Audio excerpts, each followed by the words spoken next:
लिहाजा आप सोचिए कि एक आदमी ठीक ठाक पैदा हुआ, वो किसी मुसलमान के घर में भी पैदा हुआ। ये कौन सी दुनिया है जो कहते हैं ला इलाहा इल्लल्लाह मोहम्मद रसूलुल्लाह, अल्लाह से के अलावा कोई दूसरा पूजा के लायक नहीं है, ये कहते हैं। और अल्लाह सुप्रीम है, तो अल्लाह ने आंखें यहां लगाई, नाक यहां बनाई, बाल यहां बनाए, कान बनाए, अल्लाह ने बनाया। ये किसी इंसान की कारीगरी नहीं है, ये उसकी कारीगरी है। तो अल्लाह ने जब तुम्हें भेजा था तो ठीक ठाक भेजा था। तो अल्लाह ने कहां फरमाया था कि जो काफिर कैंची बनाएगा, उस कैंची से जब तक कोई विशेष क्रिया न कर दी जाए तब तक तुम मुसलमान नहीं कहलाओगे। तुम्हें तो ठीक ठाक भेजा था। और तुम्हें क्या अल्लाह पे भरोसा नहीं है कि अल्लाह ये करना भूल गया था? क्या अल्लाह भूल गया था, या अल्लाह को पता नहीं था, या अल्लाह को बेवकूफ समझते हैं आप?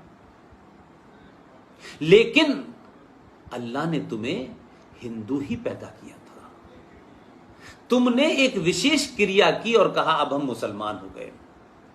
तो काटने की प्रक्रिया जो 5वीं क्लास में आपने बच्चे के साथ की, वो जीवन भर सिर्फ काटने की बात ही करता है, उसके अलावा उसे कुछ सिखाया नहीं जाता। बकरा काटो, भेड़ काटो, भैंसा काटो, हिरन काटो, सब कुछ काटो, और जब कुछ न मिले तो काफिर को काटो। कहां पे कुरान में लिखा हुआ है? बताए ना। इस किताब के अंदर बड़ा सारा झूठ है, लेकिन कुछ झूठ आपको फायदा पहुंचाता है। कहां लिखा है? आप ही फरमा रहे हैं कि जिस किसी जगह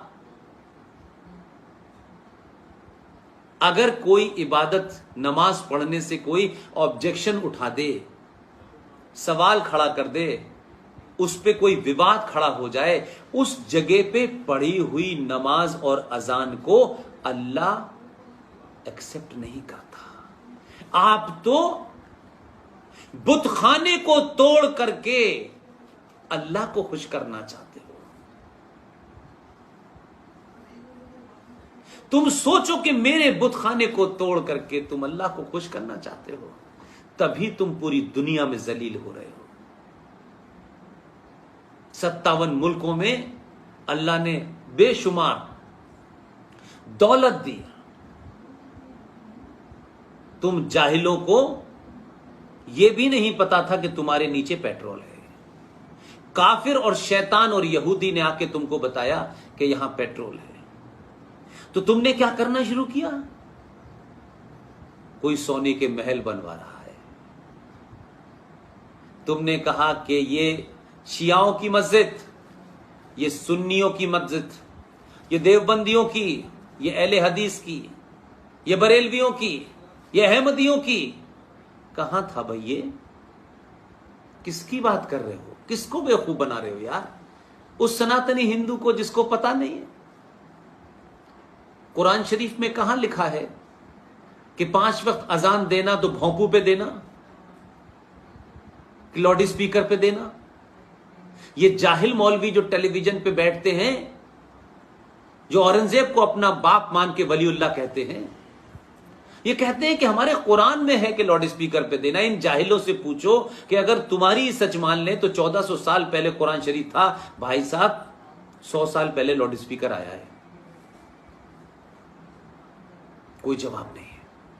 ये नहीं है, ये भारत में इस्लाम को पॉलिटिकली इस्तेमाल करके इस देश के सनातनी भोले भाले हिंदुओं को कैसे डराओ, क्योंकि उसी मस्जिद का और कुरान का इस्तेमाल करके कश्मीर के अंदर नमाजें और अजानें पढ़ी गई रात के 2-2 बजे, और जोर जोर से अजानें इसलिए दी गई कि जब मुसलमान आतंकवादी, कश्मीर का जो मुसलमान था, जिहादी था, जो हिंदू औरत को और हिंदू मर्द को मारना चाहता था, वो गोली चलाता था तो अजान की आवाज तेज हो जाती थी। ये इतने मक्कार थे कि जिसे अल्लाह का घर कह के सुबह से शाम कहते हैं मस्जिद शहीद हो गई, मस्जिद अल्लाह का घर है, और मस्जिद तो जहां होती है वही होती है, एक बार होती है वही होती है। तो इन मक्कारों से को जरा हज करने जाएं और सऊदी अरब से जाकर के पूछें कि अब तक आपने कितनी मस्जिदें तोड़ी।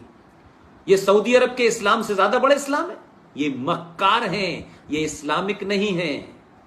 ये इस्लाम की चादर ओढ़ के अपने छुपे हुए मंसूबों को पूरा करना चाहते हैं। इसलिए मस्जिदों का इस्तेमाल राजनीति के लिए हो रहा है। 1990 में कानून पास हुआ था, मिसयूज ऑफ रिलीजियस प्लेसेस, पूरे देश में लागू था, कश्मीर में नहीं था। इसलिए मस्जिदों से गोली चलना कश्मीर में कोई आम बात नहीं है। मस्जिदों से असले मिलना कोई हराम की बात नहीं है, यह है ही एजेंडा। लेकिन हिंदुओं को डराओ कि मंदिर और मस्जिद एक हैं, दोनों में जमीन आसमान का फर्क है, दोनों में फर्क है। मस्जिद कहीं भी उठ के कहीं बनती है, मस्जिद नमाज पढ़ने की जगह है, वहां ना अल्लाह मियां की स्थापना हुई है, ना प्रॉफिट मोहम्मद साहब की स्थापना हुई है, और ना वहां कोई ऐसी चीज है कि जो वहां से हटती नहीं है। ये आप ही कह रहे, मैं नहीं कह रहा। और हजारों मस्जिदें हटाई गई। और अगर मस्जिद में ही नमाज होगी तो सड़कों पे क्यों पढ़ते हो?